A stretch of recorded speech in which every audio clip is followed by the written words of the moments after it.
when I say I think we did a pretty good job when my husband was president delivering.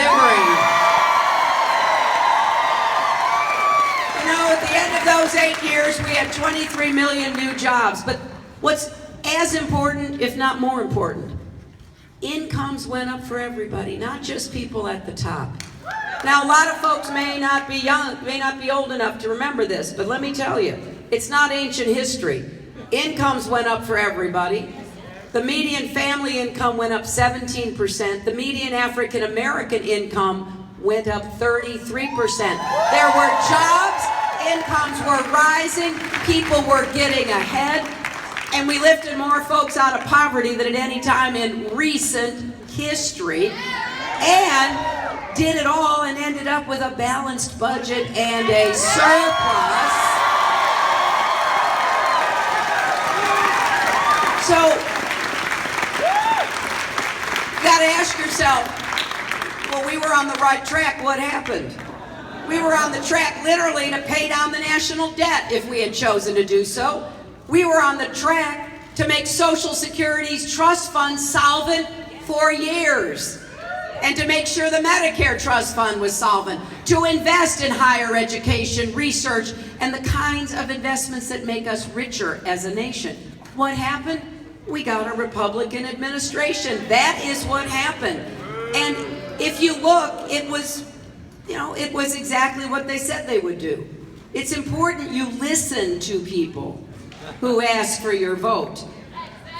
It's important because it's been my experience, and you've got a lot of governors and the Secretary of State here, people who run for office try to do what they tell you they will do. And so what happened? We went back to trickle-down economics on steroids. Taxes were slashed on the wealthy, and there was a concerted effort not to regulate Wall Street or the mortgage markets. And you know what happened. We ended up with the worst financial crisis since the Great Depression. And it's heartbreaking.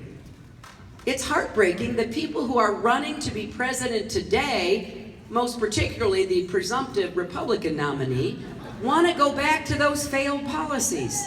He has written a tax plan, which is a plan by a billionaire for billionaires, that would explode our debt, as well as do nothing to make the investments that will make us richer, safer, and stronger. So the economy is going to be at the center of this election in the fall. And that's why I want you to know what I intend to do. I think we have to grow the economy. I want more jobs in infrastructure, our roads, our bridges, our tunnels, our ports, our airports, our water systems. We have work to do, and it's good work, and it pays well. A lot of those are union jobs because it requires skilled labor to do these jobs. And these are jobs that can't be exported if we're going to be fixing the infrastructure in Kentucky. But it also will make us more economically competitive. I want to have a national infrastructure bank so that we're constantly investing in the kinds of maintenance and development that is going to put people to work and provide a positive competitive advantage. I also believe we can not only keep but grow advanced manufacturing in Kentucky and in America, and there are lots of examples of that.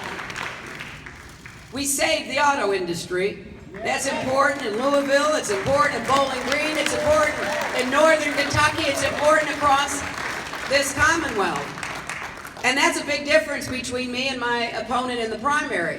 I voted to save the auto industry. He voted not to. And it's important to know that it was the right vote, because we just had the best year for the auto industry in America in history in 2015.